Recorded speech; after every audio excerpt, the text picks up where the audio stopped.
You're listening to Al Pastor, the show that helps you love God, love your neighbor, and eat more tacos. I'm your host, Pastor Brian. Welcome to the show. Well, hello. We've got another episode for you today. I am in studio with a new friend by the name of Eddie Hernandez, and we also have plenty of other people in studio today. So, Eddie, welcome to the podcast. Thank you. So with you coming on a podcast that's called Al Pastor, one of the first things I want to ask you is, and this is going to help me kind of get to know your personality a little bit. Okay. What is your favorite taco? And you got to be really, really specific about this. Lengua. Tacos de lengua. So Yeah. What kind of tortilla? Is it corn? Is it flour? What is it? Handmade of like flour. Who is making this handmade tortilla? Oh, my mom. Oh, right. Yeah. There we go. Yeah. That's what I'm talking about. And what is on it besides lengua? We usually put like onions that are cut up, cilantro, like salsa verde or roja, depending. Oh, man. And then like some little like lemon. All right. Well, I want you to know that your taco is Al Pastor approved, okay? I approve. So good job on the taco. So that helps me know just a little bit about you, some insights. So to give you guys a little bit of background at home as to what we are doing today and how this is a little bit different, Eddie, you are a friend of Memo's, right? Yeah. How far do you guys go back? Ooh. Like we were born next to each other. We go into like high school choirs really when we started to really interact with each other. Right on. Yeah. So you graduated from Arvin? Yeah. What year did you graduate? 19. 1919. 2019. Oh, 2019. I'm like, man, you're old, bro. You look good. Hey, I'm a graduate of Arvin as well, so that's good. Do your family or your parents still live here in Arvin? Yeah, they do. Okay. So for the benefit of those that are at home, why are we here today? Why did you want to come on the podcast? Oh, well, mainly it's just to have like a talk with like somebody that is closer to, or like, I don't know, like I would say like closer to their religion and is like really devoted into it. I want to have like a genuine conversation with somebody like that. Cool. Well, that makes me happy because I was actually praying about that. I know it might sound strange, but I've been saying for a while, I'm like, you know what? I want to just have a conversation with like literally no agenda whatsoever. So just so you know, I'm not here to try to like convince you or convert you or anything like that. But if you need Jesus, I know what to do about that. I can tell you that much. Do you have any kind of a religious background? Yeah, when I was young, my parents took me to a Catholic church for a while. And then when I turned 11 and 12, I started walking to like a Christian church. And then right after high school, like I continued going to church since then. But when I got to college, I couldn't find a church that I really liked over there. It was all like it was English, but like the feeling that I had was like, Memo also said this one time, like he went to a big church and like it didn't feel as connected. Yeah. So this Christian church, what kind of Christian church? Do you know, like, was there a persuasion, a denomination? I don't really know, to be honest. Okay. Yeah. Was it all in Spanish or English? The church that I went to originally? Oh, Yeah. Spanish. Okay. Yeah. All right. Yeah. Well, so what's on the table? What do you want to talk about? The first question that I want to ask is like, what got you into like faith? Like, where did you find faith? Wow, that is well. There's a whole backstory. We would call it like a little bit of our testimony. Grew up in church. My parents did. They were faithful all the way up to, I'd probably say like 11th or until I was about 11 or 12 years old, and then my parents walked away from the church. What I mean by that, they just quit going. And so that was like during some of the most formidable years of my life, tail into junior high, beginning of high school. And so by that time, I pretty much just fell away. I didn't have the initiative you did to go by myself to go walk. And so I kind of what I call walked away from the Lord, but I don't think I really ever walked away from him initially. And so as I went out in the world, I call it going out into the world. Lived my life, did everything that I wanted to do, but it wasn't good stuff. I mean, alcohol, drugs, everything else. And just, I don't want to say it was like horrible, but it was. I just had to have a moment where I'm like, I need God, like, and nothing else. And then just gave my entire life over to him and been running ever since. It was something I always knew, but just didn't necessarily practice. So, yeah. Do you think you going to a Christian church, did you have any kind of like an agenda? No, a conversion experience or something like that? Not really. Okay. Yeah. So what was the purpose of going? Did you feel like you needed to? No, I just, as a kid, I was always curious, like how religion like existed, how it worked, why people go, and why the people that go like don't practice their beliefs. You get me? What do you mean by practice their beliefs? Like, do you feel like there's a lot of like hypocrites within church? Oh, of course. I preach to them every Sunday, right? Bro, everybody is. I'm a hypocrite. I mean, all of us are. Is the bottom line. I pull no punches about it. Of course. Of course. Yeah, I don't know. Like as a kid, like I saw that, and that kind of like it made me want to go more to like just like wonder why. Like, why do you do that? Mm-hmm. But that's like I feel like that's just a study of sociology, like how like humans work. Yeah. But that's really it. Like I went to church because I had questions myself that I wanted to like answer. Mm-hmm. Yeah, and I feel like the best way to answer them is by going through them yourself. Yeah. Yeah, that's probably the best thing. I actually try to promote that most of the time, meaning if you had a question, of course, there's obviously answers, but the most valuable answer you can get is one that you've earned yourself. Mm-hmm. And so there's really no, sometimes clear-cut, simple answers. Sometimes there are too. Yeah. But like, let's say you have a question, it's yes or no. Like, I'm just throwing this out there. Like, is homosexuality sin? Yes. Right? That's going to be my response because I'm looking at the Bible. Yeah. And then you're going to be like, well, I got a problem with that. Okay, cool. There's a whole journey on that. You know what I mean? Sociologically, anthropology, all of these other things, like constructs of society, both the left, right wing, all these different things. And so that's what I mean. It's like, man, they're tough. They got to be found out through conversation. Yeah. So what's burning, man? I know you've got to have something that's like burning. Here's my other question. Have you ever seen Nacho Libre? Oh yeah, I love that movie. Oh, okay, that's my favorite movie. All right. So the reason I'm asking is because all I know, and just so everyone knows too, I knew that you had a bunch of questions. All I knew, Memo just says he likes science. So the first thing I thought is I'm like, all right, so I'm going to be interviewing El Scaleto here. I believe in science, right? Yeah. So I had to segue into that with Nacho Libre. So what is the burning thing you got?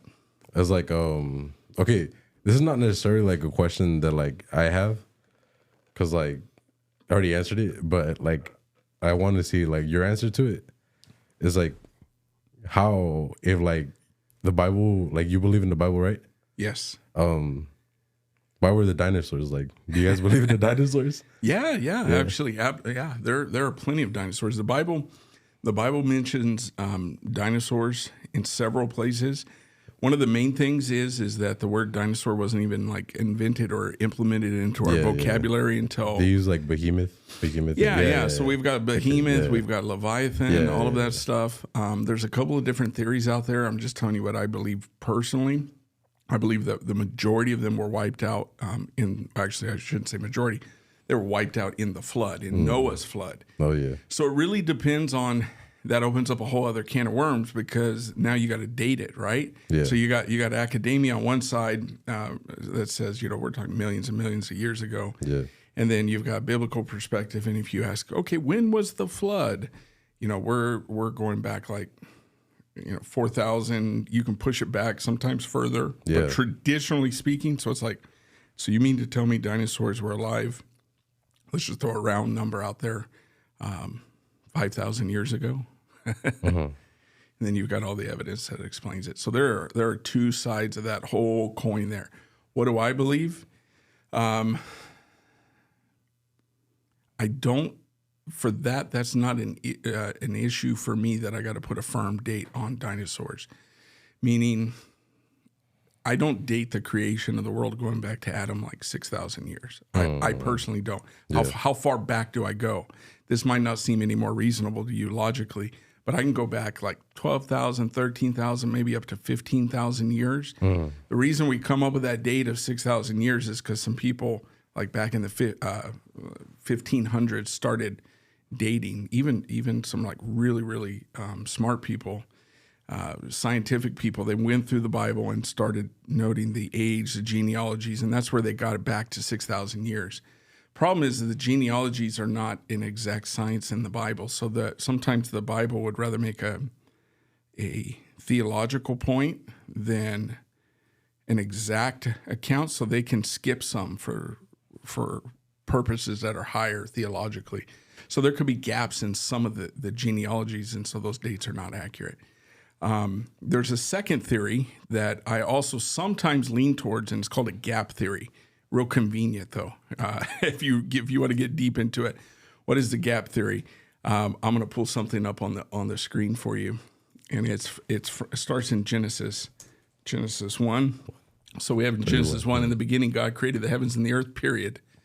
Verse 2, the earth was without form and void, and darkness was over the face of the deep, and the Spirit of God was hovering over the face of the waters. So the gap theory says between Genesis 1 and 2, there was a lot of years in between. How many years? Doesn't matter. Insert what you want, millions, billions. And that this earth, pictured here without form and void with darkness, was the event of some kind of global cataclysmic flood other than Noah. So Noah's flood may not necessarily have been the first flood. How far back do you go into, or do you ever watch any kind of like, I don't want to use, word's conspiracy theory, who cares? You watch any of that stuff like, oh gosh, what is that guy's name? The guy talking about the ancient apocalypse, some show. No, not really, no. He talks about an event that happened about 12,000 years ago, the younger Dryas Earth theory. Very well there could be some relevance to that. But anyway, long answer short, we could have dinosaurs in between Genesis 1 and 2. However, there seems to be a precedent for God creating everything, including the dinosaurs from Genesis 2 down. I tend to lean more in that direction. So I put dinosaurs from Genesis 2 up to Noah's flood. And I believe that they were wiped out through a global cataclysm. Geology also tends to point to that, to some kind of they're all in agreement that there was a sudden onset or a rapid death through the strata geological layers. It's just the dating is what comes into question. So the other question is also, what about some of these dinosaur bones that have soft tissue and still red blood cells in them? Yeah. And they still, that's like, they even talk about it on Joe Rogan and stuff. They even have some of these woolly mammoths. Have you heard about the guy that had a woolly mammoth steak? No. So there's this dude in Russia. So woolly mammoths, they've excavated out of the ice, like preserved frozen woolly mammoths. They're supposed to be right after the ice age of the dinosaurs. And they still have flesh. A guy cooked it up and ate a steak from a woolly mammoth. All you got to do is Google woolly mammoth steak, Joe Rogan. Was that good to eat? He said it was crazy. He said it was decent. So anyway, that's dinosaurs in a nutshell. So yeah. There's also dragons that are mentioned in the Bible. Oh yeah. Which most likely could be pterodactyls. When we talk about fire breathing stuff, there's actually still a beetle today that spits fire. Yeah. Down in like South America, so it's not inconceivable that someone would have dragon breath, right? Yeah. Also, like, I have another question right here. Like, do you believe like in just like Earth and the stars, or do you believe like in like universes and there's other galaxies. No, I believe in galaxies. Do you mean dimensions, like multi-dimensions? No. Just like, you know how like outside of our system, there's like more like galaxies. Oh yeah, of course. Yeah. Yeah. No, I have no doubt of that. Okay. Yeah. Yeah.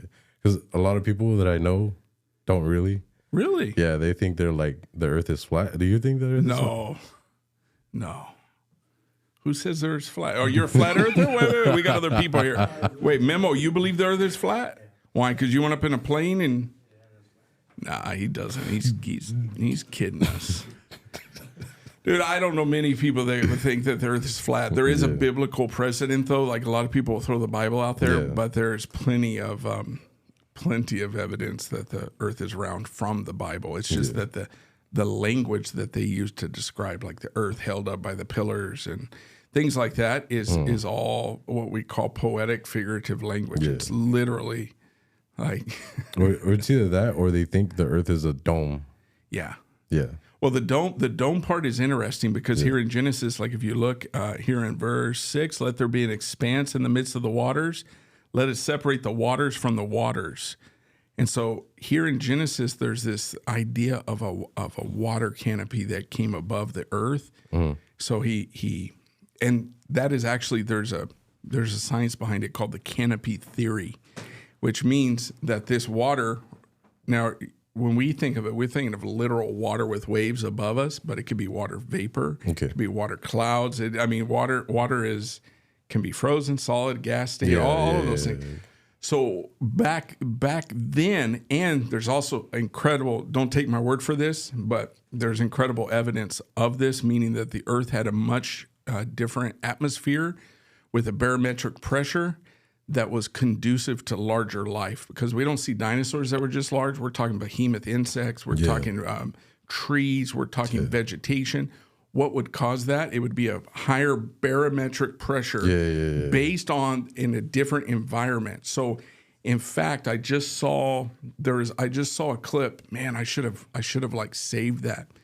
There is a researcher that found something from about 4,000 years ago. It was some kind of an animal, and it still had some kind of a molecule in its body, and they were able to determine that the atmosphere, even 4,000 years ago, was much different as far as the oxygen levels. Yeah, the atmospheric pressure was higher in the Earth back then. That's why like animals and insects, they were much bigger. Yeah, and I don't know if we could survive like from the same atmospheric pressure as back then.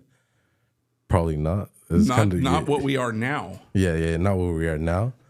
But there's also another like research that I saw where like somebody like try to mimic this like pressure like in a chamber, and they were like kind of like unhealthy or something.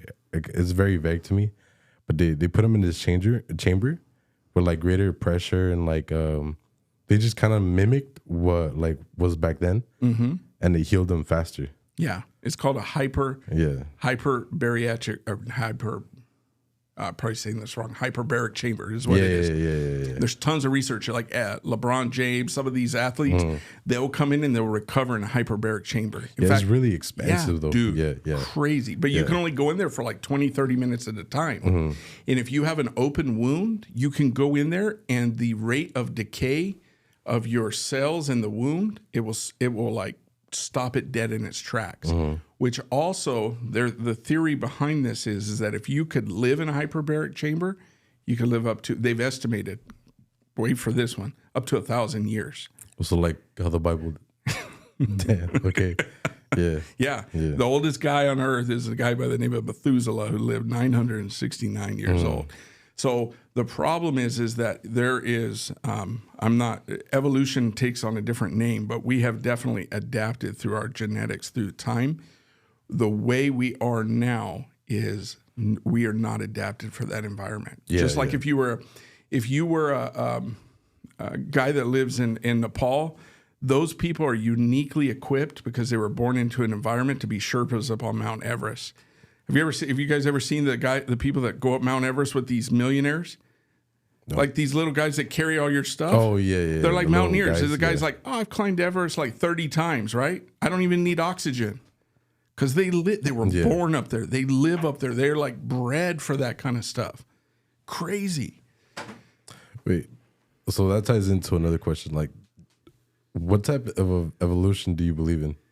Adaptation and like assimilation. I don't believe in any kind of species, cross species, one species turning into another. But there's no doubt about adaptation. You can adapt to a particular environment. It may take you a year, 2 years, but like if you had everything you needed to survive the jungle, your body would start adapting like in the middle of the Amazon. Okay. Like you'd have to wear shoes at first, right? Like, yeah. But then if all of a sudden you don't have shoes, your feet will start adapting. They'll start spreading out. All that kind of stuff. So you climb trees. And all that. So the Bible says that you are fearfully and wonderfully made. Like the intelligent design behind what God has made it to where we can adapt all throughout there. So you don't believe like in none of the like cross species over millions of years? No, I don't. But there are certain realms of theology that make accommodations for that.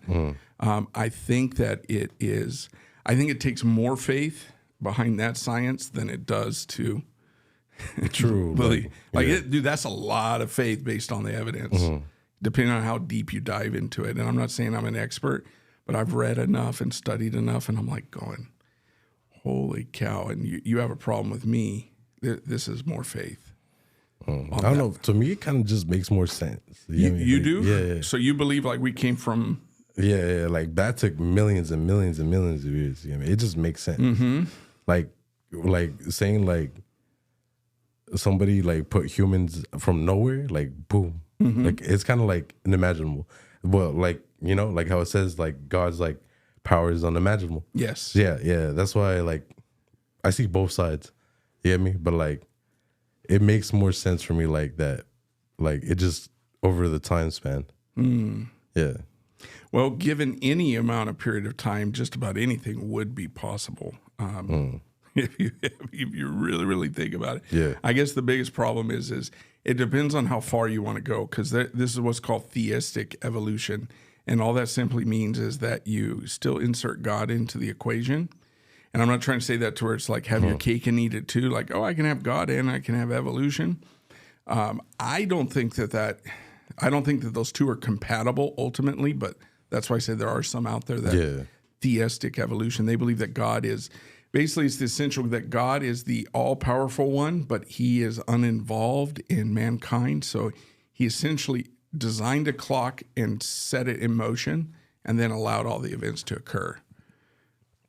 And millions and billions of years, this is what we have. And I'm like, I don't know. I actually have a book on my reading list right now. Let me see if I have it right here. Where is it? It is, let me do this. I'll have to find it. I'll show you later because I'll get caught up. That's why I don't like messing with it. I actually just have a book that I just started reading on that very topic, and it's essays by various scholars. They compiled like 20 different thinkers and theologians, and they all write an essay on this concept of theistic evolution. Okay. Super, super deep. Yeah. That's crazy. I had another question. Hold on. Let me see. What do you like, how do you feel about like churches that are accepting?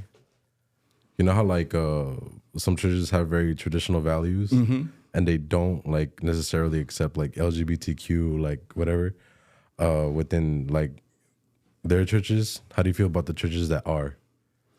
Well, it depends on how we define this. So most of those are called inclusive churches, which means like come as you are.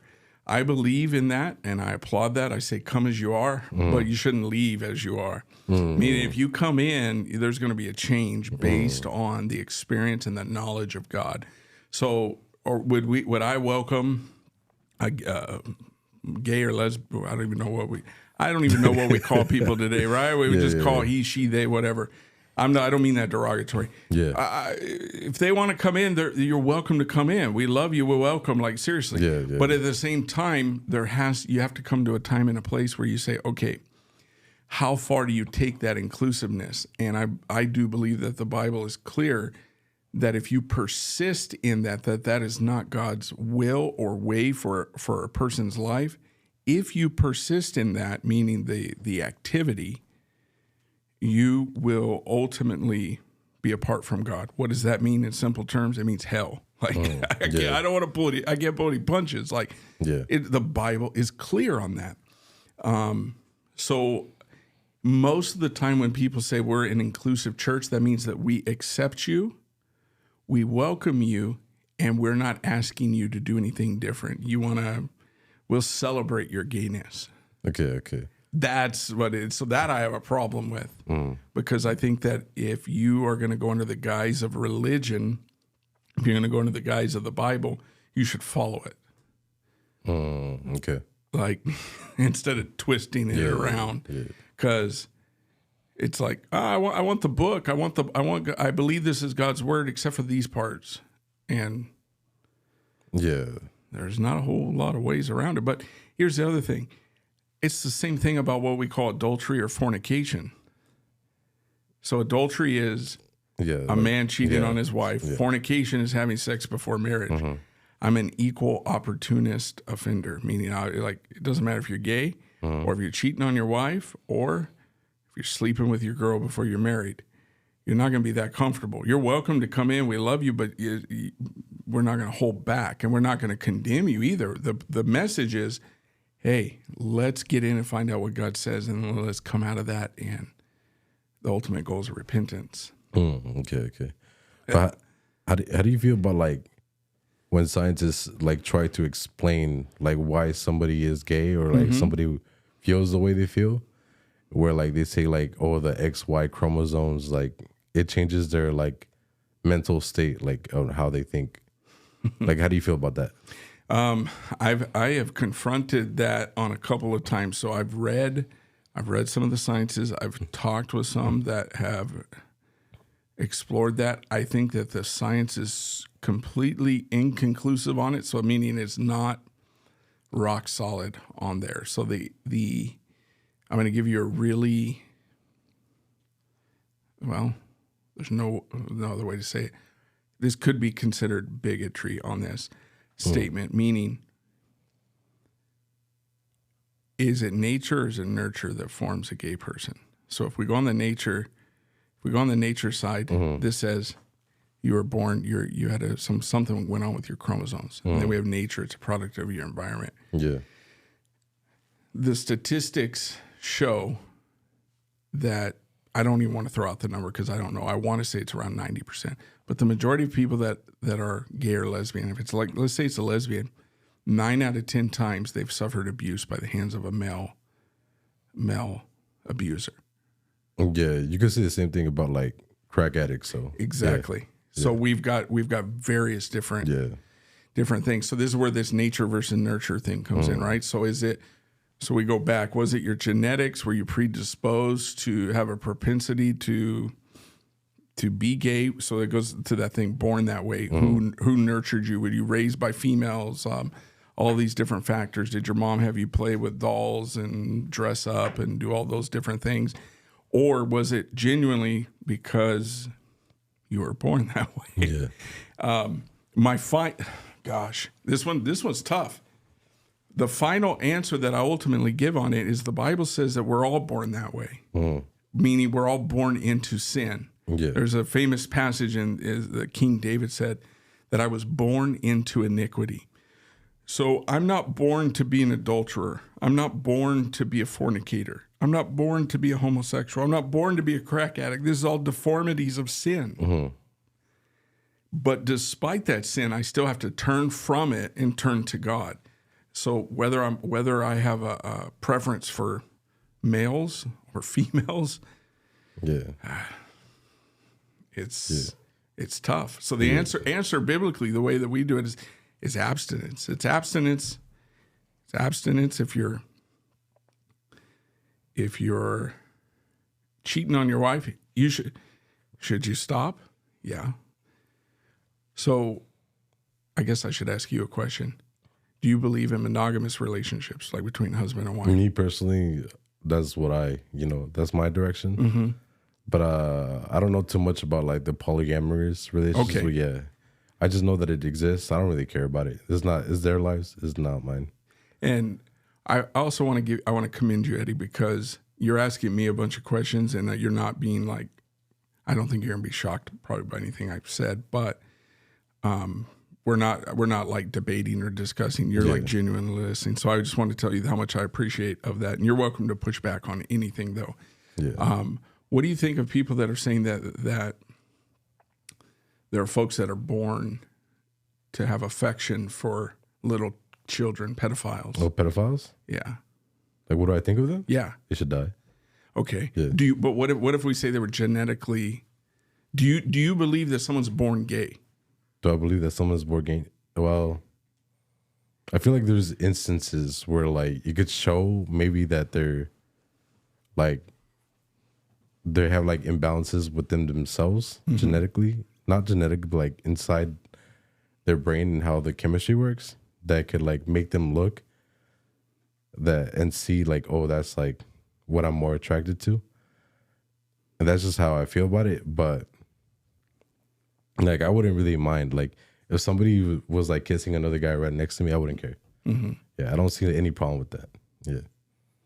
You wouldn't throw a chancla. You wouldn't throw nothing. No. Okay, that's it's because like I take I don't know, because I like the Bible too, where it's like treat your neighbors kindly. Mm-hmm. Yeah. It was like I see them like, oh, like that's them. Like I'm not gonna judge them. Yeah. Like who am I to judge? And then I'll just sit here with my living my own life. Okay, and then let's just keep taking it further. What about, you don't have any kids yet, right? No, I don't have any kids. So let's just say you got a 5-6-year-old, and doesn't matter if it's a boy or girl, and all of a sudden they got drag queens coming to the school to perform, and they're dropping it like it's hot in front of your little kid. Are you cool with that or no? Yeah, go off, sis. No, like I don't really mind. Like, depends on how old they are. You get me? Like, I feel like if drag queens go to a school, I feel like the school would then have to put like consent forms out. You know what I mean? Yeah. You have like waivers saying like, oh, your kid is gonna go through this, and you can sign it whether to experience it or whether it's not. And that's ultimately up to the parents to decide how they want to raise their kids. Hypothetically, though, let's say your kid was without your consent. Would you be for it or against it? Like if they're 5, 6, I don't know. How old would they have to be for you to be like, hey, go? Like, how would it have to be for me to be like mad? No, for you to say, hey, go do it if you want. It's all good. Oh, like go do it if you want. Like go to a drag queen show if you want. Yeah. I don't know, cause like drag queen shows, I don't really been to one. You have or you? I have not been to one. Like I don't know if there's alcohol involved. You get me? Because most of the time, it's in a bar. You get me? So I like when they're 18, I guess, like 18, 21, when they get into a club. Yeah. Yeah. But if it's like just a fashion show, because drag queens are supposed to just be like excessive and exaggerated fashion shows, and then I guess like maybe like 14, 15. Yeah. Okay, so circling back to the born this way. What do you think about the science? Because there's also, this is why I have a hard time with the science. There's science that are trying to defend now pedophilia, that it is a classified case. Like my wife is, my wife was up at Cal State East Bay. That's where she was at. And she's doing like human development and gerontology. So part of the courses that she's taking is these classes of pedophiles that they're trying to reform them, but instead of reforming them, they want to give them AI generated pornography. So it's not real kids, but we want to satisfy. We affirm that this is the way that you were born and this is your affection. So we're going to generate AI generated child pornography for you, and we are going to provide you children's sex dolls. For me, that crosses like a borderline where like that's unethical. You get me? Like even generated AI, like that's a whole different discussion. Okay. Huh? I'm just looking at their faces over here. They're just sitting here that's like... a whole different discussion because AI is another whole different thing. It's a whole different category that I could like debate over. But I feel like that you should not allow that for me personally. Like, you get me? But I heard that like churches are also having this one thing where they're allowing pedophilia. You could both arguments are there. Well, I guess I'm on the opposite end of the spectrum. I truly am, and I wouldn't consider myself. I don't label myself like right wing or conservative. I want to only identify with what we call Christ and Christ crucified. I only want to identify with him. But would he take on more conservative values of what we identify as today? Certainly, he definitely would, with traditional marriage, traditional relationships, gender roles, all of those things. I think are all biblically based. But some go to this, they call it a slippery slope argument. Is like, well, we start with affirming homosexuals, and then eventually you're going to get into pedophilia, and then you're going to get into not only polyamory, you're going to get into bestiality. You're just opening Pandora's box for all that kind of stuff. So I'm with you. I'm not going to. I'm going to. I don't call it bait and switch. I'll welcome a homosexual. I won't treat them any different. I will go eat a meal with them. I'd hang out. I'd love to have someone on the podcast. It doesn't matter. Yeah. But then it's like, as long as you understand this is what I believe. This is what I believe the Bible says. Yeah. And you're welcome to disagree. That's the kind of thing is. It's like, I'm not against you. You know what I mean? Yeah. And I feel like, you know how like there's so much like pressure with both sides. It's getting to a point where like it's like very big boiling points on both sides. I feel like it's because the other sides are not like listening to each other. You know what I mean? They're sticking to their own bubble. Like the friend groups that they hang out with is the same like peers, same mental like things that they have. So how are they going to evolve? How are they going to better themselves if they can't? They're not allowing themselves. Well, it's not only that, it's based on all of our algorithms and social media. It's a complete echo chamber. From the time you open your phone to your interactions, you're only being fed what your affinities or your propaganda is coming to you and affirming is like information bias. Yeah, that's very true. I agree with that. On all sides. So I like to dip in and out of of both sides. I know what I am, but I'm like, Eddie and I, we talked briefly before we started the podcast. So Eddie, you had told me you used to listen a lot to Jordan Peterson and then like Ben Shapiro and something like, man, I love Jordan Peterson. I'm not a big Ben Shapiro fan. His voice annoys me sometimes, but let me get this straight. But I love Jordan Peterson, man. He's striking a chord on a lot of this stuff. He's awesome. But if that's all you end up listening to, like if you're just like, if you've got the leftist tears coffee mug and you're all about Ben Shapiro and you never, I say dip into all the other spaces, you're gonna be in trouble. Yeah, I know a lot of people like that. Anyone sitting in the room because you're looking side eye? Oh, that's he's my best friend. We're getting called out right here. Yeah. Well, so Memo, he doesn't have a microphone, but what do you listen to then, Memo? Top G. You just the Top G? That's it, Andrew Tate. He's very like he listens to Top G. He listens to like Ben Shapiro, like conservative side, and then he goes on to like the Earth is flat. He's very conspirational. Like it's like everything's like changing. People are drinking like children's blood, and then I'm like, I feel like to a point, like I guess, like there's something like ominous and like shady going on within the government. Like I believe that, like for sure, for sure. A lot of information is confidential, but like to the point where he's taking it to an extent, like it's kind of like a made up fiction at that point. Well, I mean, it depends on how deep you want to get into some of those conspiracies. Like it's so wild that it seems like it's crazy, but over the last 3 years, we've proven it's like this trans agenda, man, is just nuts. The which one? The transgender agenda. Transgender agenda? Okay. What do you mean by that? Of allowing children to ultimately consent, like to basically have a 9-year-old boy say, I'm going to take puberty blockers, I'm not going to develop, okay. or I'm going to be an 11-year-old and I'm going to cut off my breasts. Like okay. this is what I mean by this agenda, the feminization too of men. But that goes off of, like, if he's listening to Andrew Tate, he's going to be over here like going, yeah, amen, amen, amen. Yeah. But we're talking about, you know, like Andrew Tate's still Andrew Tate. Andrew Tate's like, I don't agree, he's a Muslim, but he takes a little far on gender roles, but for the most part, he's speaking to a huge need right now of men to be men, like, and women to be women for the most part. I'm gonna get hate for that. Okay. Do you think women belong in the kitchen? No. I tease though. You know what I mean? Like that's why their feet are shorter than men. They can stand closer to the oven. You don't need a watch. There's a clock on the oven. All that stuff. No, but I do believe that women have that traditional gender role. Yeah. Like even in my life, like they're natural. Like they're nurturers. Nurturers. Yeah. I think it's abnormal for a female not to be a nurturer. How do you feel about single parents?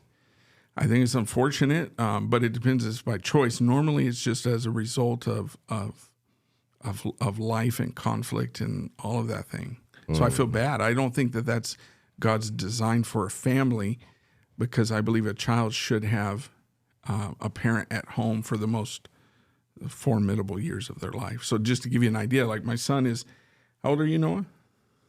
He's 12. Okay. Oh, so for like the first 7-8 years, my wife stayed at home, but that was by design, intentional, because that was her desire. Yeah. Now that he's older, we've now kind of switched roles. He's homeschooled now, and so with I call it a blessing. I have it to be able to do church, and he's self-governed in that respect.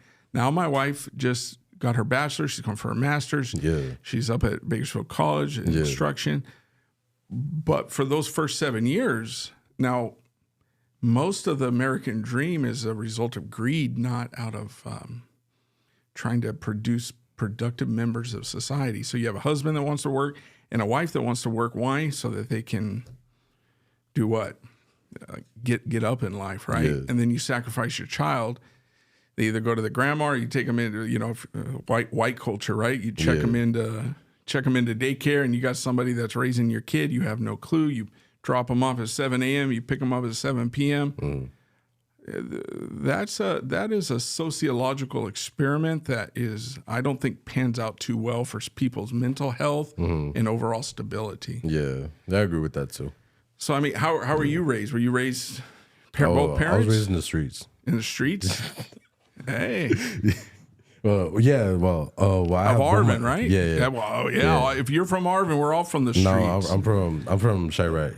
What's that? Chicago. Oh, O Block. No.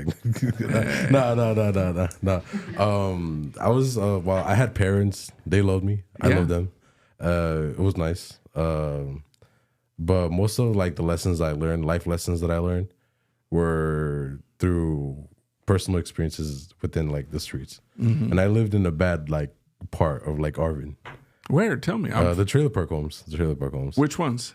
Sycamore, the town over there. Yeah. Okay. Yeah. I'm thinking about 10, 11 years ago, I used to go over there and do what we call outreach. So I'd bring in a bunch of toys, and we'd come in with like a little speaker and play some little games and do some toys. I used to come over there quite a bit, actually. That's crazy. Yeah. So like as a kid, like I would just like adventure into like these trailer park homes because my backyard is like my playground. And then I would feel like I find like a bucket full of needles. I find graffiti. I find like crack addicts like going in and out. Like my uncle, like he was doing cocaine right in front of me. This is when I was 9, and he went on a bad trip. Yeah, and he started like screaming all over like the house, saying like, "Oh, they're after me, they're after me, they're after me." He ran outside. He jumped the like the fences and stuff, and then he started like just beating up walls until like the cops came and took him. That's personally why I would never like do drugs, drink. I would never get into any of those type of vices.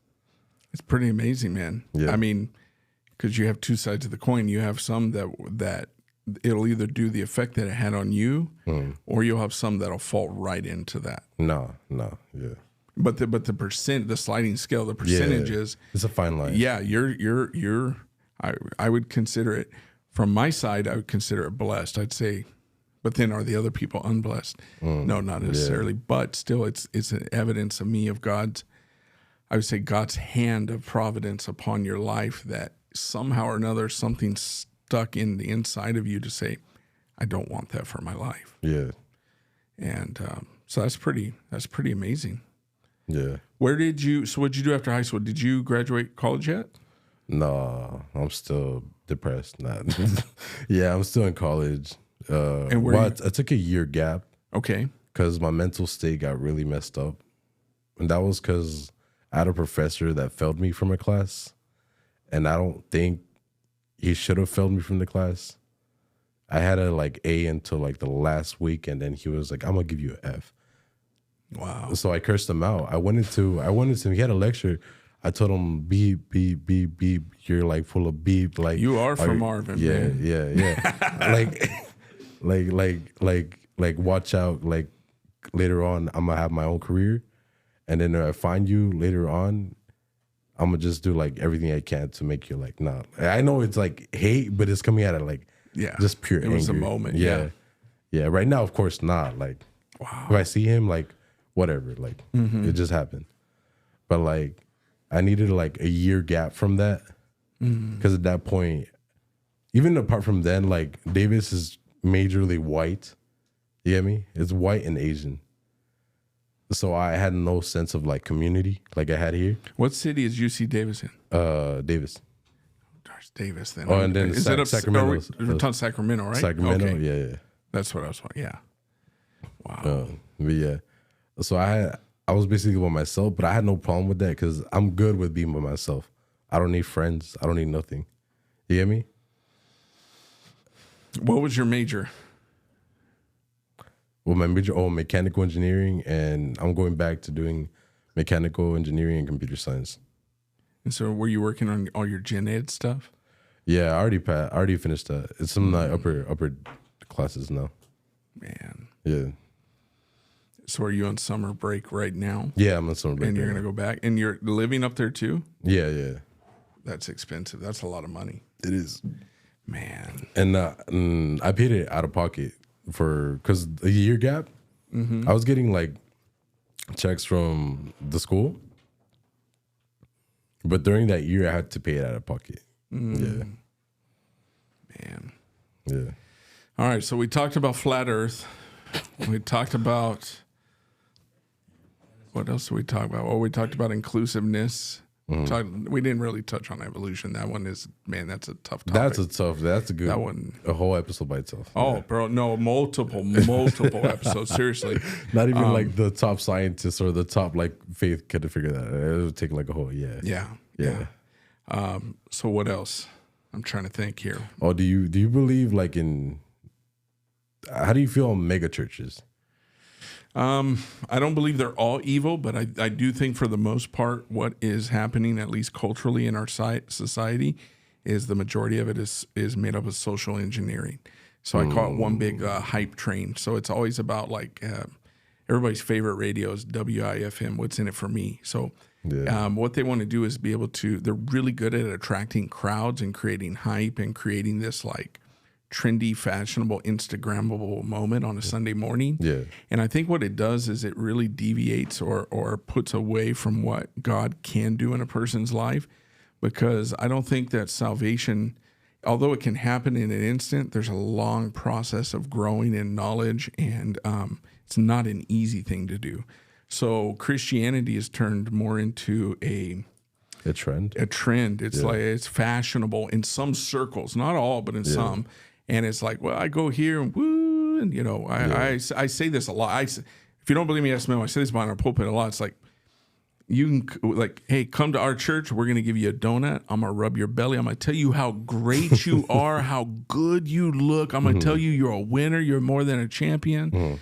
And you're going to leave and you're going to feel great, right? We're going to put you in this environment that is completely manufactured. We've got the lights just right. We're going to make the goosebumps on your arms stand up because you're going to hear the riff from our awesome guitarist, and he's going to, maybe you'll even get a tear down your eye. All of that is manufactured, man, and it's by design, and it is intentional. I'm not denying it. They do some of the things they do is like with excellence. Like, man, these are some talented people. Yeah. But I'm coming at it from a different perspective because I'm like, life is rough, life is hard. You're going to leave there. You come in and out in an hour. You're going to have like this little emotional response and a high, but then reality comes in, right? Like now I'm back on the streets in Arvin. I'm like, leave here, go through that trailer park today. No, I go every week. There you go. Every week. So, I mean, that's like, look at this. Yeah. This is life right here. Yeah. This is a real deal. I usually go just to like, I see like kids like that like are young. They're running around without shoes. Yeah. I go there and I give them chips. I give them like sodas and shit. Yeah. Like I just like provide them with like stuff that like, oh, that's really cool. Like, just don't give them Takis, man. No more Takis. They love them. Give them the good shit, the Lord's chips. You know what I mean? Like, yeah. But like, I just go out there like to like remind myself where I came from. Really stay grounded. Yeah. Yeah.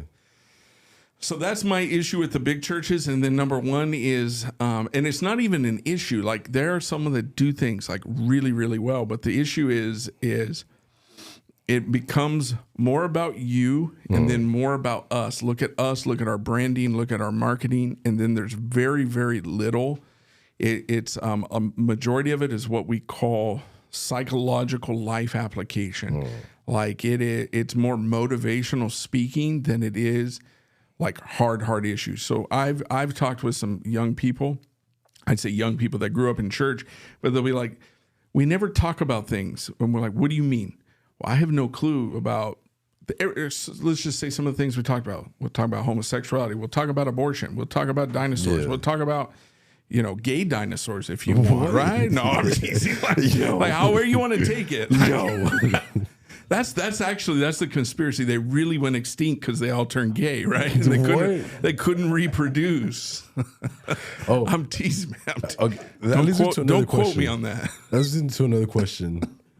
Like, I heard on the internet, like, if you think being gay isn't natural, then why are there animals that, that do like facilitating that? No, there are. There are gay penguins. There's gay. I wouldn't trust a penguin anyway, but like there are some gay penguins, some gay boys. Of course, you're going to have it in nature. The theology is that we live in a fallen world. Sin entered into the world, and sin didn't only affect humans; it affected the earth and it affected nature as well. So animals don't have a hierarchy of logic and reasoning. They are function primarily off of what we call animal instincts. So, man, do you think we're animals? No, I don't. Do you think we're like the image of like God? Absolutely. Yeah. Okay. Absolutely. So, I mean, you put two male dogs in the backyard, one's going to try to hump the other one. Why? Because he's like, that's what I want. I'm a dog. Yeah. It's called animal instincts. So what do you have to say like to like these trainers or like these gurus that like or like go into your animal instincts and like Well, all of it, man. I dove into, I was working in some upper level graduate courses and some of this stuff is on psychology. And then even in the Christian literature, we're talking about the reptilian brain and all of these different things. And that's actually really a kind of a misnomer. There was actually a TED Talk that just came out like 2 or 3 months ago, and there are some scientists advocating to quit calling it the reptilian brain. And they've given all these different reasons. There's, like flight or fight syndrome where God, again, I go back to you are fearfully and wonderfully made. God has designed you. If you as a male, because you're biologically a male, have a child and if somebody comes and attacks your child, God has made you to where you can flip a switch. What do I call that? You're going into your, what we call animal instincts, right? You're going to get a flow rush of adrenaline. You will probably crush a bear with your hands. Or we talk about pregnant moms, right? They can lift a car up. Yeah, just take care of their kids. That's what we're talking about. I go back to the Bible. You're fearfully and wonderfully made. Now, animal instincts as well I would rename that. I would call it fleshly desires. And the Bible is very, very clear on this. You can put on the mind of the spirit or the mind of the flesh. To be the mind of the flesh means I need to feed myself. These fleshly, lustly desires. What are the greatest drivers? Your greatest desires are for food, air, water, and sex. These are the, God has made you to reproduce. Yeah. This was the mandate of creation, be fruitful and multiply. So you're hardwired to want to reproduce. Mm-hmm. That's an instinct. Now you can either tame or control the instinct, or you can just, I don't care, man. You got a pulse, 2 arms and 2 legs. I'm good with it, right? Yeah. Like that's most people in their 20s. Most, if they're not, if they don't go to church, no, I'm gonna get in trouble, man. I'm gonna get deplatformed from Spotify. No, Spotify. No, this is only gonna be on Spotify. But that's how I would relate. I would alternatively I would not use the language animal instincts, because I think that goes into the propaganda of evolutionary theology. But of course you're gonna have animals jumping on each other. Oh, I wanted to ask another question regarding the mega churches. Yeah, I want to pull up a name because I was Googling him. I was like, can I guess? Yeah, you could guess. I can guess. Is it the Hillsong guy? No. Justin Bieber's pastor? I don't really know. He's like a really famous pastor, and he has jets. Oh. He has jets, and he has like mega mansions. Tell me his name. It's either going to be... But there's more. There's a lot of them. Ton of them. Ton of them. What is it called? Like prosperity theology? Televised. I don't know. But like... So you're either probably talking about Kenneth Copeland. Yeah, Kenneth Cole. Kenneth Cole. Guy's a nut job, man. He's a nut job. I was gonna ask you, how do you feel about him? I get angry. Yeah, okay. I get angry. I tell people don't even give that person the time of day. They're what we call prosperity gospel, and I believe that's what we call what I call false gospel. And most of that is to manipulate people in order to get money. There's a fine line. Like the Bible condones that we would classify ourselves as clergy, right? Pastors, teachers, all that kind of thing. Yeah. They're not against it, but it's to live what we would call like modestly and conservatively, and not have greed. It's specific instructions, especially in the New Testament. Titus and Timothy say that they should not be overly greedy for money. So you got these cats on here that are asking for hey, God wants me to fly private, and I heard Ken Copeland one time, like, I want to fly in a private jet because there's demons in commercial and all this stupid stuff, man. He called the people there there are demons in there. He cursing COVID in advance. And so these are what I call like sideshows, man. And I have not discovered how people can I can tell you why I think people fall from it. I think that they're biblically illiterate is what it is. If you show me a person that knows their Bible, like truly knows their Bible, they're not even going to give that guy the time of day. They're just literally going to be like, next, and like roll their eyes at it. But these folks that want someone that's going to come in and spoon feed them and not say, read your Bibles or learn it for yourself, or this is, because I'm all about educating, but also equipping people to become self-educated. Yeah. That's my thing, because if I can pump you full of the Bible, you can hear theology from me all day long. I can tell you whatever it is you want to hear, but unless you go through and learn it for yourself, you're going to be susceptible to, get ready for it, either Kenneth Copeland or some liberal evolutionary biology class. Yeah. And I'm not knocking you, man, because I know you said you believed in it. Wherever you got it from, we could go to different podcasts. But I believe in both sides of the spectrum. Like, I believe, and do I have kids that probably have come through our church? I tell them all the time, like, the stuff is garbage, but pay attention to it. Ask my son. He's got curriculum. He's got his curriculum in was it 6th grade or 5th grade, Noah? What were you doing? Were you talking about the birds? Used to be the lizards that became the birds, and the chicken. 6th grade, right? I still got the emails. I emailed his teacher, and I'm like, I thought you guys weren't allowing religion in here, because they had a little problem, because I want him to do a book report on a book of the Bible, and they said no, right? So 5th grade. Anyway, so I sent an email. I thought you weren't doing religion. This is religion. Like, do you see science as a religion? oh yeah, I do. Not all science, but when you cross the border into evolution, it is. Do you think doctors are fake? Medical doctors? Yeah.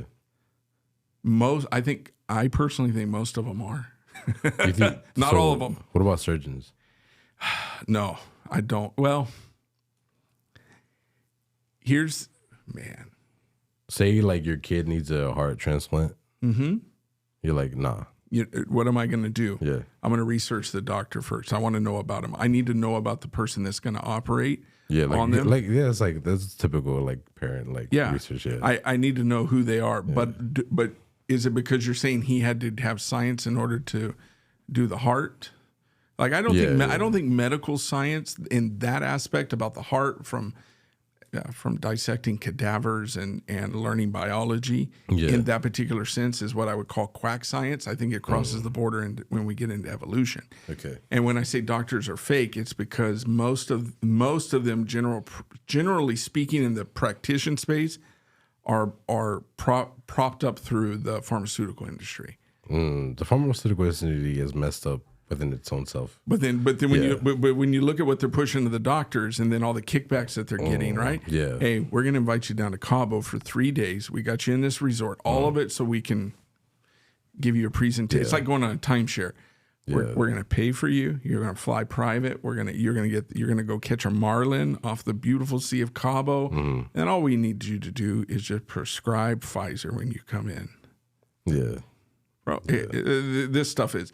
That's not even conspiracy anymore. But I consider heart surgeons or other surgeons totally different.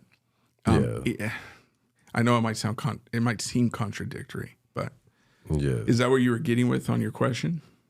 Yeah, around that, like stuff like that. Yeah, like we had a surgeon that operated on my wife, and I was borderline like, excuse my language. It's just it's not language. I wanted to punch her in the face because she messed up on my wife. Like they went in, they were removing the appendix. She did something wrong. She scraped something she shouldn't have done. Her appendix ended up bursting. She ended up going into shock, like anaphylactic shock. The poison went in. She was in ICU. She almost died, man. Yeah, that's right. And this surgeon was so arrogant and cocky. And I'm not even joking. I believe that God brought in another surgeon.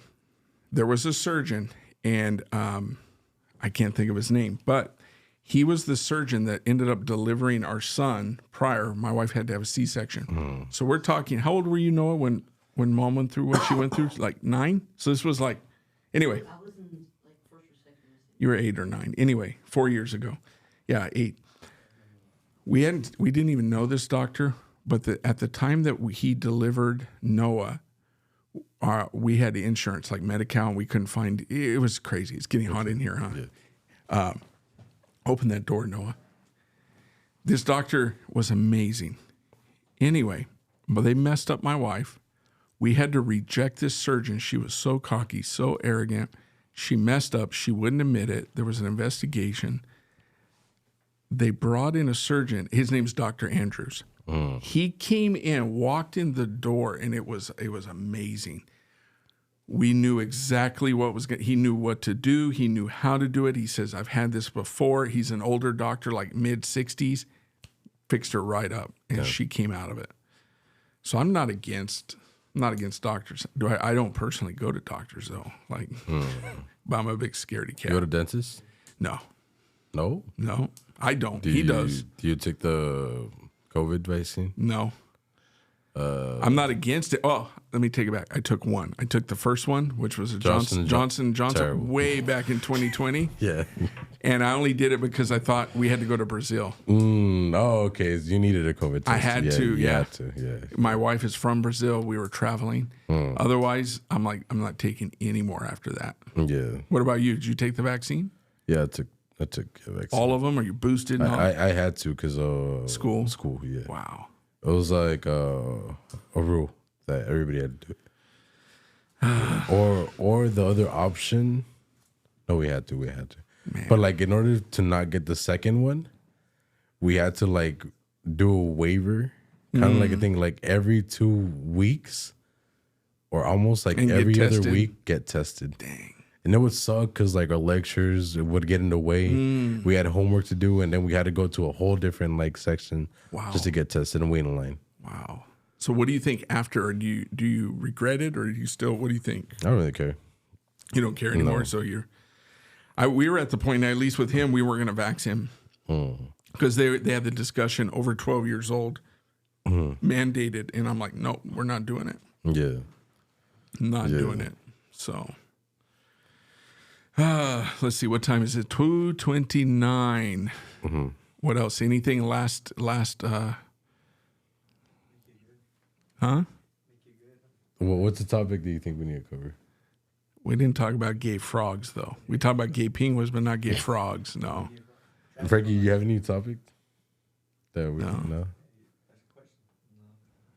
Yeah. Oh, how would you like handle a situation like, let's say like there was a parent out there who like nurtured the kid right? But then like their son, daughter comes out to them like, oh, like I'm gay. What do you mean? Like, what would I tell them to do? Or if they came to me, Yeah, like they can. love your kid. What else are you gonna do? You can't reject it. You can't reject the kid. You're gonna love your kid. I would, depending on the parent, I'm not gonna act like I know it all, but I'm gonna say something is going on. I think you need to do some investigation. Number one, how old is the child? Are we talking like 23-year-old? Are we talking 16? Are we talking 15? I'm going to say number one is, I'm not talking about gay conversion therapy or anything like that, but I think that there needs to be, really kind of need to go back and evaluate. First question that I'm always going to ask, and this is one that is becoming old hat with most everyone, I'm going to say, do you have any suspicion of any kind of an abuse sexually from a family member within the family? That would be the first question that I would ask. Yeah. For me, because of my role, I'm a pastor, which means a shepherd or a guard of the flock. That's what I want to get to the bottom. If we can eliminate that, I don't even know if we would ever find that out, but that's my first suspicion. Did something occur? Like when this child was 4 or 5, did Uncle Hobo touch him the wrong way or whatever? Then we would move on and say, okay, and we're not trying to find reasons to justify, but we want to know, okay, how can we approach this from a better position of, number one, understanding, number two, trying to figure out, how all the same questions. Like, did you have suspicions? Like, was this child 5 and girl, boy, or whatever it is? Yeah. So my number one thing is they don't stop being your child. You're still going to love them. You're still going to accept them. You're still going to do all those things. And then you're going to have to make a choice, because what happens with people is they go one of two ways. They either are going to adjust their beliefs based on their experience. So like you could be hardcore, I'm right-wing conservatives all day long, and you'd be like, okay, no gay, no homo, whatever you want to say. And then all of a sudden, life changes when your little baby boy turns to that side. So what's going to happen to you, too? So your world kind of comes crashing down. Your whole theological system. Yeah, everything about it is gonna be like, damn. And then you're gonna find out. You're gonna find out real quick how. And I don't want to say strong as if the person would be weak in a derogatory form, but what you're going to find out what you're made of at that moment, too. Yeah. You're going to find out character-wise, because for most people, this is what I think is the dumbest thing, is parents who reject and ostracize their children. I think it's because they're very weak-minded, and they don't know any other response to do besides reject them. Yeah. Like, you're out, don't ever speak to me again. Like, we see that actually happens quite a bit. Yeah. I think that's from weak-minded people. Yeah. I don't think that you have enough in you to love your child. Yeah. Like, it's your child. What are you talking about? So that's the way that I would roll with it. And change to that, how do you like feel about the they them pronouns? Oh no. I mean, if I had to, I would use it out of respect, but not if I was mandated to. I'd rather it be left up to me, and then it really depends on the individual. I don't understand it. Yeah. I don't get it. I'm just like, Yeah. Like Yeah. they want a burger. Well, you got to pay double. There's two of you, right? Or what? Yeah. Well, you got The a first mouse in time- your pocket? What do you got, man? Yeah, the first time I heard that, I was also on the same like side as you were. But Like, now you changed? Yeah. So, I okay, changed. tell me, man. Change my mind then. Okay, so how I felt was like that's how they feel, so that's how they feel. You know what I mean? Like I feel like the good your take is good. Like if you have respect for them out of respect, Yeah. you're gonna do it. And I'm like, oh, that's perfectly fine. You know what I mean? You're not gonna if somebody's gonna force you into doing something, I think nothing ever being forced on you is gonna go good. Yeah. Ever. You know what I mean? No matter where it's like the word of God, no matter if it's Scientology, no matter if it's like anything, Yeah. it's never gonna be good on you. Yeah. Yeah. So I don't see most of that going good, though. Yeah. I see most of the people that are just on both sides. Doesn't matter if it's right or left. You are, what do we call it? Virtue signaling. Yeah, virtual. I mean, you know how many Yeah. people are just trying to like get on one side and act like they're.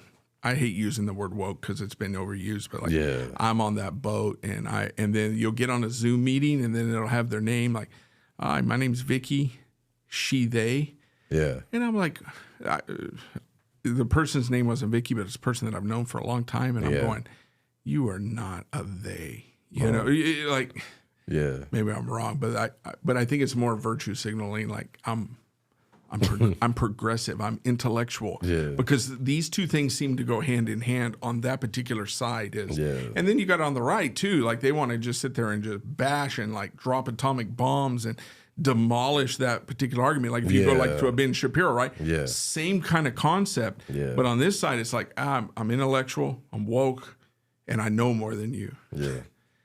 I'm like, bro, just come. Just middle ground already. Like, yeah. Like I'll put it this way: Memo wants me to refer. If he identifies as they, I'll call you they, bro. No, yeah, it was very anti. No, I know, Anti. I know. Yeah. We're gonna wrap this up, though. We're gonna wrap this up. It's pretty early. Is it? Yeah. What time is it? It's Oh no, pretty- we can go. I don't mind. I'm like, man, it's kind of hot. How many likes for part two? How many what? How many likes for part two? Well, Yeah. we'd have to see. I wanted to come in. Here was the thing, Eddie, and everybody at home. We didn't want to be anything scripted. So all Memo told me was, "You believe in science," and you Yeah. had questions. And then when we talked on the phone, I'm like, he seems pretty chill. So I was like, let's do it. So next time, if we have if you do want to do another one, we can come in and do something really specific. But we should tackle it from a different angle. Yeah, because right now I feel like we covered most things, but we didn't really. We get didn't into- dive yeah. deep. We didn't dive It's deep. because like it was really like flushed. Like Yeah. yeah. And it's not because we want to give simple answers, but sometimes it is. Yeah. So if you were game for it, we would come in, but we would take a different approach. We would say, because I also want to hear. I want you to, if you got a side, I'd rather it be not you against me, but I'd rather hear your full take, and then you would hear my full take, and then we'll see if we can meet in the middle. Sure. Meaning, like if you want to go on evolution or whatever it is, doesn't matter. But I would say, man, give it to me. Like, tell me. Yeah. But it's not in the sense of like I'm winning and I'm not. Yeah, of course, I'm of not course. like that at all. I'm not like that at all Okay. either. Yeah. Because like I've gone to like and spoken with many people that are on the left side, many people that are on the right side, and they're like, "Oh wow, like you're not like getting mad or like you're not going like Nah. no, it's just like it's bro. It's like that's you and that's you. You know what I mean? I'm not gonna trip. I'm not gonna like scream. My voice is not gonna get louder. Like yeah. But we got to get Memo on here though. That's the other thing. Yeah, Memo is wild. Memo's Maybe wild. we need to have an intervention for Flat Earth for Memo, right? I wasn't. Are you really getting into Flat Earth stuff? You're not? No. That's a lot. He is. That's a lot. He is.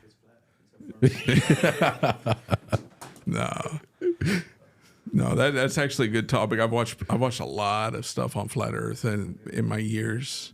You can get convinced really easy. Yeah. I think they'll do all those experiments with the telescope and the curvature of the Earth. Yeah. Give all those top reasons. Yeah. But I've been to space though. It's round. Yeah. Like, That's what I told him at the gym yesterday. Hey, he went to Spain, but you went to space. Man, so Eddie, man, I'm really excited to get to know you. No matter what, though, I want to make sure that I leave you with the message that if you believe, do you believe in Jesus? Do you believe in God? Okay. This is people always ask me this. I believe in God and a higher power. Okay. I don't believe in church. Okay. That's a different podcast then. That would be a good one too. That would be a good one too. You're just like, whoa. No. I'm just sitting there. I'm thinking, and the way that my brain computes, I'm thinking, I'm just calculating. I'm like, beep, beep, beep. Okay. I'm like, okay. I'm just assuming, you know, something happened, a bad experience, or you've seen something, or you got whatever your reasons. So I'm okay with that. But so when you say you believe in God, you believe in a high power, do you identify the God you say you believe in? Are you talking like, hey, it's all God, like Allah, you know, Buddha, God, doesn't matter? Or how are you? I don't know. The way I see God is like God is depicted through a lot of different cultures. Mm-hmm. And I'm not saying like they're wrong. I'm not saying that they're right. I'm saying that that's theirs. You get me? Mm-hmm. I do. And how I see it is I could be right or wrong, but like only I would tell when I die. You get me? Like that's basically everybody that's in religion is taking a gamble. Really, you just hit on the head. Yeah, it's a big gamble. It's a big gamble. It's like faith reason. Yeah, mm-hmm. Yeah. But the reason why I say I believe in the God and the higher power is because I feel like I have a connection. You get me? Like when I was young, I felt something. Like I felt his presence. But like, and I still feel it today. I still feel it today. I still talk to him because I talk to him like, you know how everybody says the way you talk to God is different from everybody else. Yeah. Yeah. So I just talk to him like, yo, what's good? Like I've been having these issues. Like, you know, you get me? You understand that's the way we're supposed to talk to God. Yeah. I don't really sit down, pray, close my eyes, nothing like that. Because I feel like for me that's goofy. I don't know. I don't know. That's for me. That's how I see it. No lie. It doesn't matter. Talking to somebody that you can't see is goofy no matter what way. I mean, I'm goofy too when I pray. But what I'm saying is, regardless, so I'm not advocating one for the other. But even if you were to like formally do it, like, hey, I'm going to go pray. Yeah. But even just like what we just said. Yeah. Because I'm super, I advocate the informal. I think we do great injustice by being super formal, like celestial Father, the bountiful harvest of our Lord. You know what? I'm like, just talk to God. Like, yeah. That's what I do. That's what I just do that. Mm-hmm. I read the Bible. I read many that's why I kind of like, I don't know if you saw like where like I was like saying like this, I reflected back on the Bible. Yeah. Yeah. How much have you read of the Bible? You read the whole Bible? Have you read from Genesis to Revelation? What would you say? I've only read like specific parts or passages, but I haven't read it completely. Okay. Yeah. Well, here's the funny part. Even if you read it once, I still would be like, you have to reread it over and over and over and over and over to like not even fully grasp it. Yeah. Yeah. It's such like you could go like a lifetime. A lifetime. A lifetime. A lifetime. Yeah. It's the most amazing book too. It's like just awe-inspiring. Yeah. Have you ever seen Jordan Peterson talk about the Bible? No, not really. Oh man, he's crazy. Yeah. But I don't believe in the church just because of the hypocrisy. Well, we need to talk about that. I'm going to put it on my notes. I'm going to go to church. Just because of the hypocrisy. Because I see a lot of fake Christians. All of them? Yeah. I see a lot of fake Christians. Where? But do you see... So when I'm talking about, when you were asking about big churches, is that what you're referring to? Or are we talking about even small? No. Even small? Even small. Small, do you think whatever. Memo's a fake Christian? Oh, wait. All right. Oh, man. Check this episode out on Spotify. Thank you for watching. Oh, man. That was crickets right there. I had to turn that one off. We can talk about that. So I'm going to put church hypocrisy. I'm going to put Memo on the list right there. No, I'm kidding. No, we would have to really define though what that means, because there's a certain level of hypocrisy in all of us, man. Like, Yeah, definitely. even me, like, Definitely, I'll put it to you this way: like, you give me a little bit, I can be, most of the time I'm very cheerful, I'm open, I'm mellow, I'm relaxed, but then I get worked up too. Like, I'm really passionate. But man, there's sometimes when I call it fleshly. You might call it animal reptilian brain activating. I could be rude. I could be rude. In that moment, guess what I'm doing? I'm being a hypocrite. Yeah. The word literally means an actor or one who wears a mask. That's what it means. Everybody got masks. Everybody has a mask to one degree or another. And so, and then you add church in the mix. Yeah. Yeah, it's a steamy pot. Yeah. And I'm probably biased. I don't think we have, I say that I preach to hypocrites every week. I'm not calling my church hypocrites. We have some like really genuine folks here that I do consider, at least me personally. Most everybody's just good folks, what I call. Yeah. Like really good folks. You know his parents, right? Yeah. That's what I'm saying. His parents are really good. So do you think his dad's a hypocrite? No. No. I think you think his mom?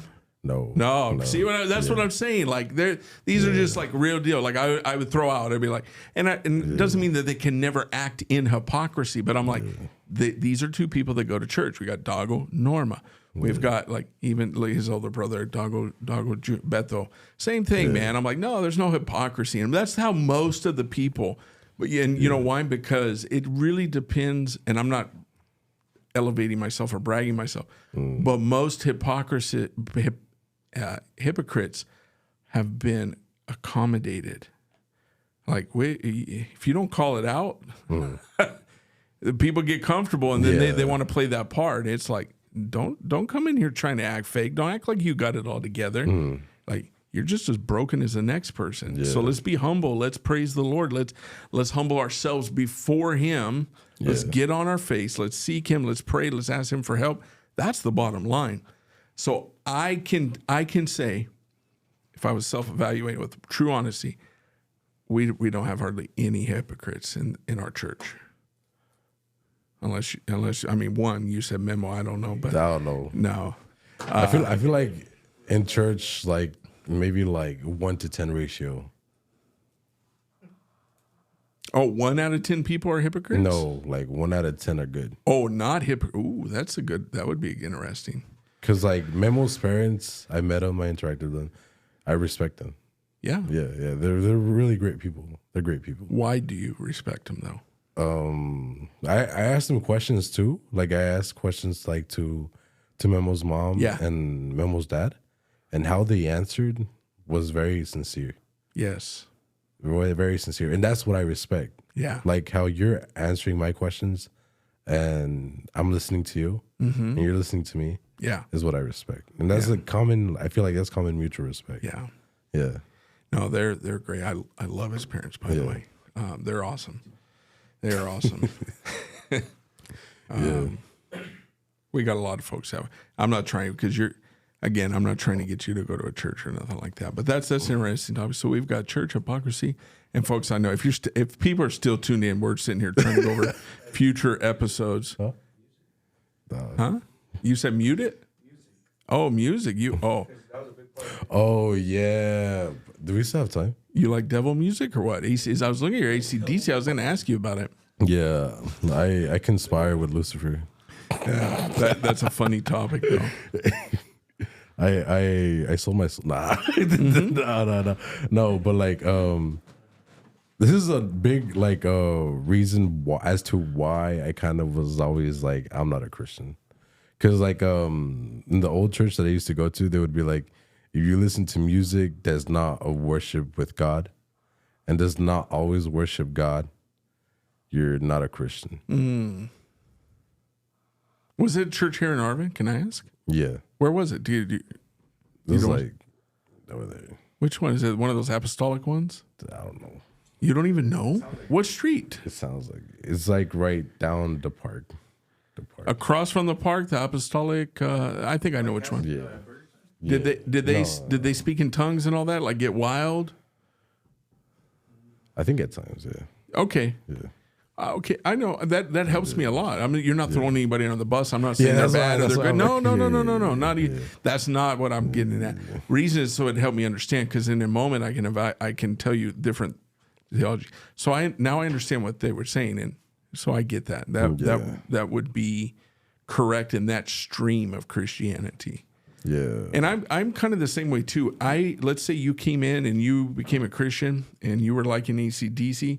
I'm not going to come at you. I'm telling you, you need to come to a place eventually where you kind of like end up throwing that out. But I'm not going to tell you you're not a Christian. I'm just going to tell you what we call, you can become what we call fleshly Christian, or I would also say a hypocrite Christian. Yeah, right? like if I go to church and I listen to music, I'll be like, I would say I'm not a Christian.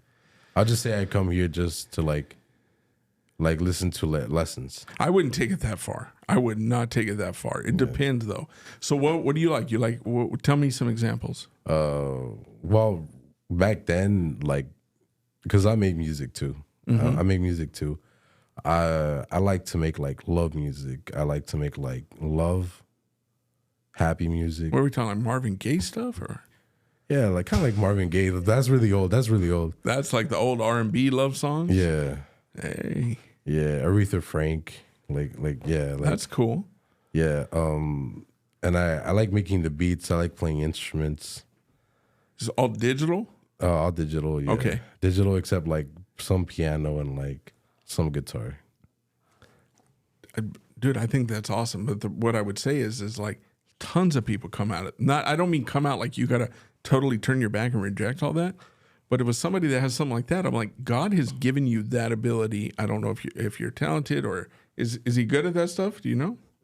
Nah, for real. Is he good? Does he have genuine talent? So I would say, like, God has given you a talent. What happens is over the process of time, God takes those things and redeems things. And then we have this concept of using it for his glory. You're in process, meaning if you've given your life to God. And what I mean when I say that is I've surrendered to God, meaning like, God, you are my ultimate authority. And I need salvation from you. I need forgiveness of my sins. I acknowledge I'm a sinner. All of the things that entail with that. God takes those places in your life and then he'll redeem them. And if music is something, I'm like, hey, for some people it takes a year, 2 years, 6 years, who knows? It goes back to the concept of, would I welcome a homosexual? Of course, come as you are. But I believe that God is powerful enough to change you. I can't do a thing for you. Yeah. I can't change you, but he can. So you're welcome. Keep making your love songs. But it depends, though. Is it leading you to lust? Are you writing about some girl? Or are you just writing about love in general? You see what I mean? There's so many dynamics that are involved. And Memo asked me, like, they typically say that because then it, like, makes you want to like drink or makes you like want to like lust. And I'm like, I just know like music doesn't have an effect on me. Like during the time when I'm listening to it, yes, music doesn't have fit, but after, like, not really. It's like there was war songs when people went to war. There was drummers. Yeah. Did you play sports? Did I play a bit? What'd you play? The only really thing that I played in high school was baseball. Oh, okay. Yeah. So I would play football. So we'd be in the locker room. We'd listen to like "Welcome to the Jungle," Phil Collins, "In the Air Tonight," and then you did use the music to get all pumped. Yeah. No. So I number one, I understand what you said about the whole music, but it's unfortunate to me that they said you can't be a Christian and do it. Now, but I will put it to you this way. Let's say somebody that's been saved for 15 years and that like they don't listen to any Christian music at all. And they're what I would call borderline. This is what I would call borderline hypocritical Christian, meaning, hey, I'm on the team, I'm wearing the jersey, but I don't live the life. I'm always going to prod and poke you to live the life. You need to be consistent. You need to read God's word. You need to act like it. There is a behavior behind it, but it's about a heart. So let's say you've been saved for 15 years and all you're doing is like listening to club music, dropping it like it's hot, and be like, well, bro, you're supposed to be a Christian. Like, what's up with that, right? Yeah. Or even country. I'm drinking my whiskey and my whatever. Come on. Yeah. Eventually, some people grow up. Now, I'm not saying that you have to. It's not a have to. It's a want to. Eventually, you'll get to the place where it's like, all I want to do is glorify God. Like, that's it. So, do I listen to anything? No. What do we listen to? But it's not. If we happen to flip the station and gets on country, I'm like, oh, heck no. I used to love country, but I'm not saying it because it's evil. I'm just like, man, it just sounds so different to me now. You're just glorifying weird stuff. But I love love songs too. I don't mind. Well, remember we did this one road trip and we played all these love songs. So then I was like, I dedicate this to my prime rib, my wife. And I don't even remember what the songs were, just corny love songs, you know? Man. Yeah. But I don't know. But that's also like, because I've made music, but I don't really release it because of that reason. Because like I feel like part of me doesn't want to because of that. You know, you get me? Because of what though? Are you scared? Scared? I feel like if I do make music, and let's say like it gets popular, and then I become an entertainer, that means I can't be Christian. No. Memo said yeah. No, that doesn't mean that at all, man. Huh? No? Nah. No, like let's say like I become like a Lil Uzi Vert or like no. Okay. Let's say I become like an AC/DC, like a Black Sabbath, I don't know. Oh, so you're talking hard rock now. I'm just saying like as that big, yeah.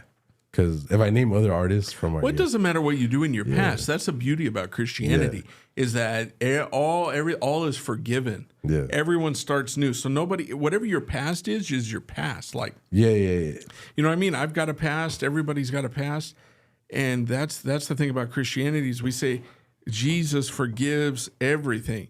So it's like, look at Kanye. I know people are still like, we're suspicious. I don't know where Kanye's at now, but now Kanye is gone. He's probably gone, but he released, you know what I mean? There for a little bit, it's like, what you doing, man? He was like, slavery is a choice. And I was like, I haven't kept, but I mean, I'm talking about like a year or two ago for his Sunday services and some of those albums and stuff. Yeah. You know, he came out and said, I'm going to glorify God. That was great. I'm like, all right, that's cool. Yeah. I get it. Yeah. But now he dropped off. Now, what do I think about? Because this is a good example.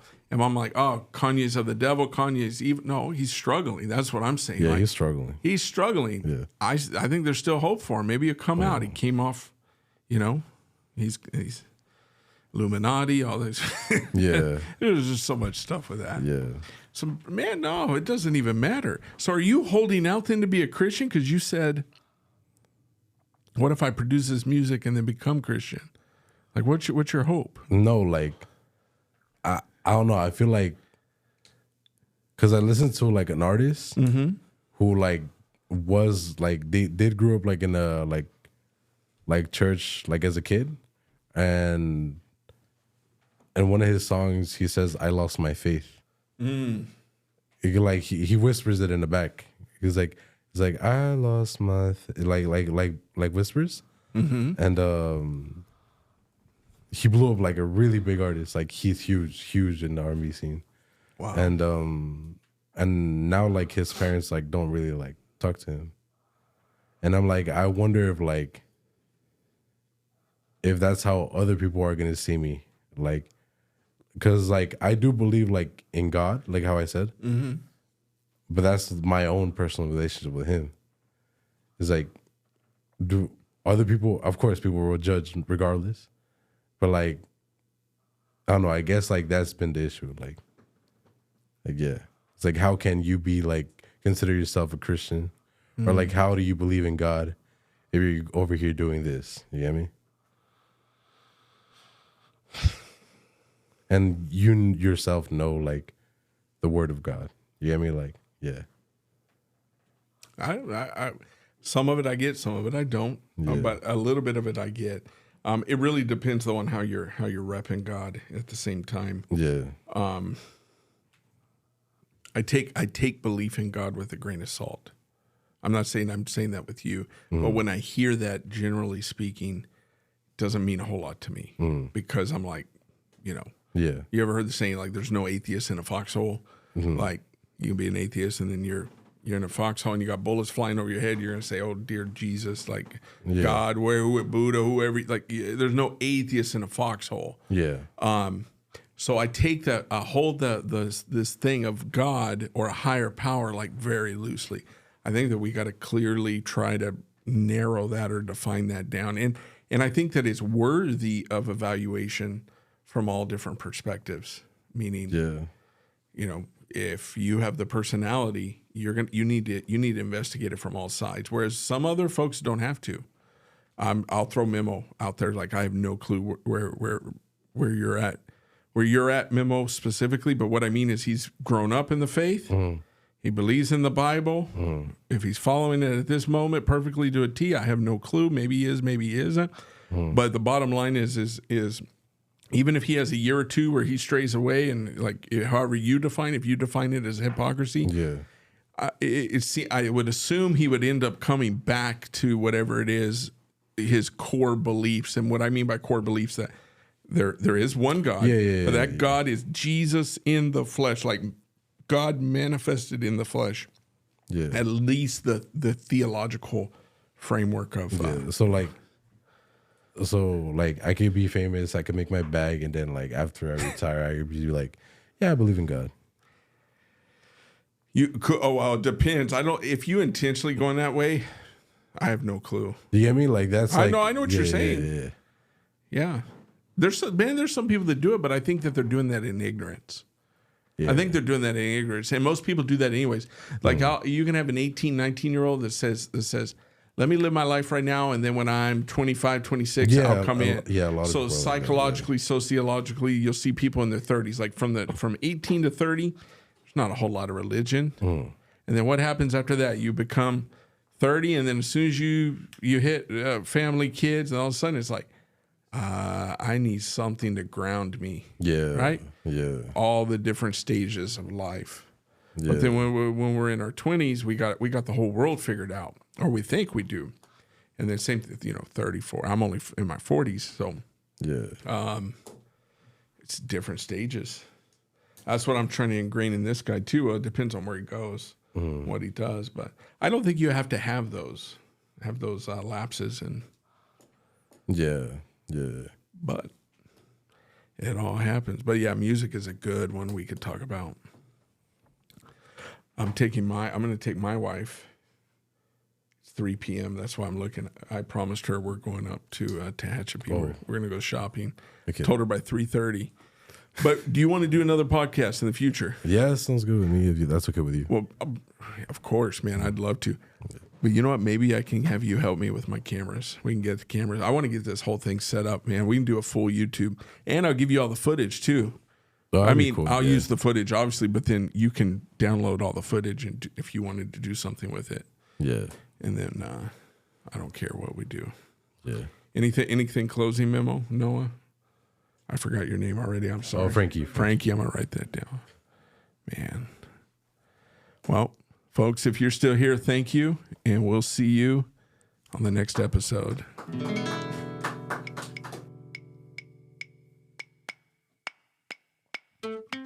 Thank you for listening to Al Pastor with Brian Overturf. If you found value in this, please subscribe and get updates. Most places podcasts are available.